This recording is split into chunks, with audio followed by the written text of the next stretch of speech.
Hey, welcome to EPN. My name is Victor Lucas, and we bring you the latest in everything cool every single day, thanks in a large part to our friends at the VFS School of Game Design.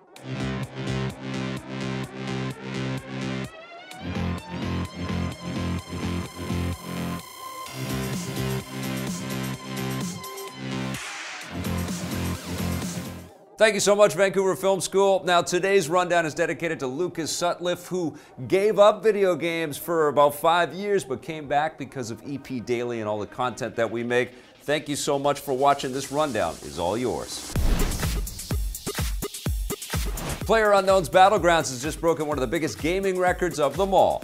The online Battle Royale game has slain the competition to become #1 on Steam. On Saturday, it had more people playing it at once than any other game in Steam's 14-year history. All told, it had 1.3 million people playing it at the same time, dethroning the previous record holder, Dota 2, which had about 100,000 fewer people playing it concurrently on a day in March of last year, at the height of its popularity. This means Battlegrounds is now the all-time champ, and it isn't the first time the game has broken records. Earlier this month, it briefly overtook Dota 2, but didn't actually pass the game's all-time record, and a few days after that, it became the second game in Steam's history to have more than 1 million concurrent players.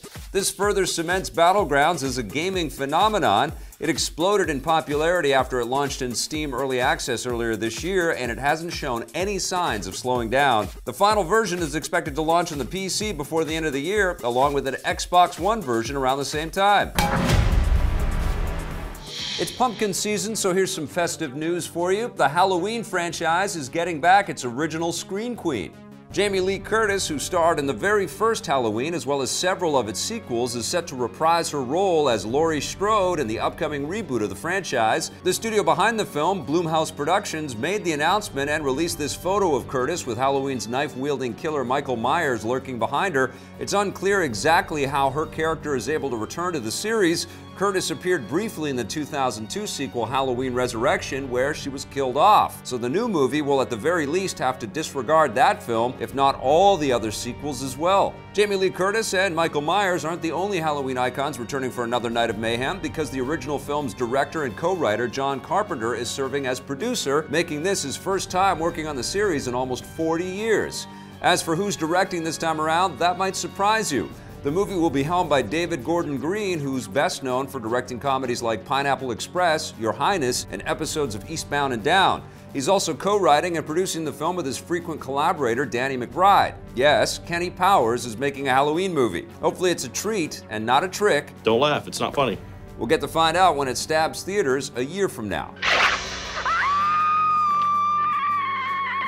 And Jamie Lee Curtis probably won't be involved with a reboot of another one of her movies. A TV series based on the blockbuster action movie True Lies is in the works. According to The Hollywood Reporter, writer-director James Cameron is developing the show at Fox alongside Mark Guggenheim, who produces the recent DC shows Arrow and Legends of Tomorrow. The True Lies show is expected to retell the same basic story from the film, focusing on a globe-trotting spy who struggles to take down bad guys while keeping his job a secret from his wife and family. The original film starred Arnold Schwarzenegger and Jamie Lee Curtis, but there's no word yet on who might fill the roles in the new TV series. We'll let you know when more intel comes in. You tango? It comes as a bit of a surprise that True Lies is being revived on the small screen. There were rumors for several years that Cameron was developing a big screen sequel to the film, although that took a backseat to his more prestigious projects like Titanic and Avatar.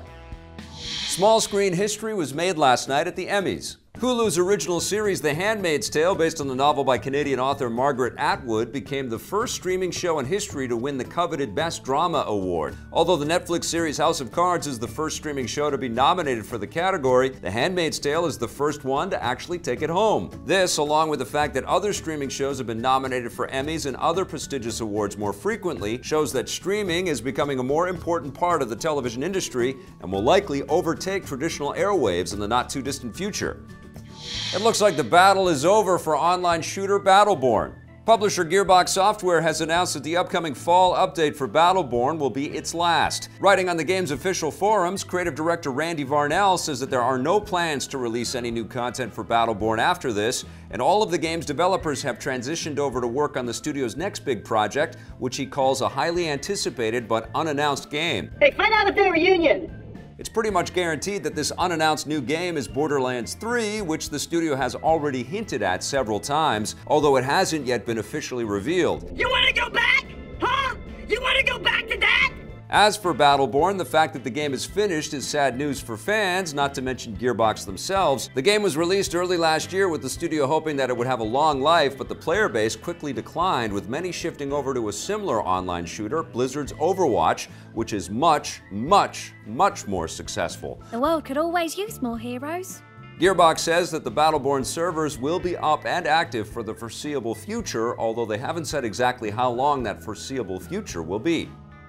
The Blade Runner franchise is being replicated in a very interesting new way.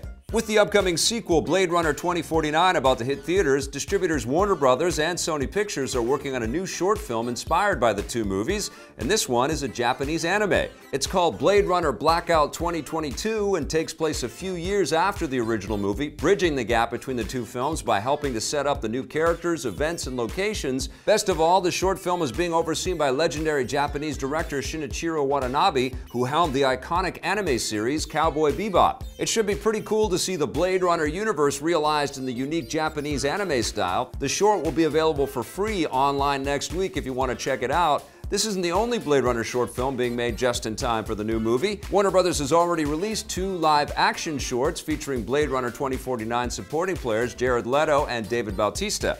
Don't be surprised if all of these shorts find their way onto the Blade Runner 2049 Blu-ray edition that will be hitting stores early next year. Before you start worrying about that, the movie hits theaters next month. I know. And Nintendo has already started replicating some of their classic games on the Switch, but they haven't told anybody about it yet. It looks like every Switch unit that's been sold so far includes an emulator, allowing the system to run classic games from the original NES console. That's according to modders on the website switchbrew.com, who found an NES emulator when they were digging around inside the system's code. This means everyone who has a Switch has the ability to run classic Nintendo games, although you can't access the emulator without making a few modifications. The emulator even comes with a pre-installed NES title, the 1984 game Golf, complete with updated Joy-Con controls. At the time we're filming this, Nintendo has yet to comment on the matter, but it doesn't seem that far-fetched that they would include an NES emulator on the Switch. They're planning to begin releasing Golf and other classic games from the NES on the Switch as part of the planned overhaul of their online services, which will begin early next year. So including an emulator out of the box will make it easier for them to do it. We'll let you know when they announce their plans.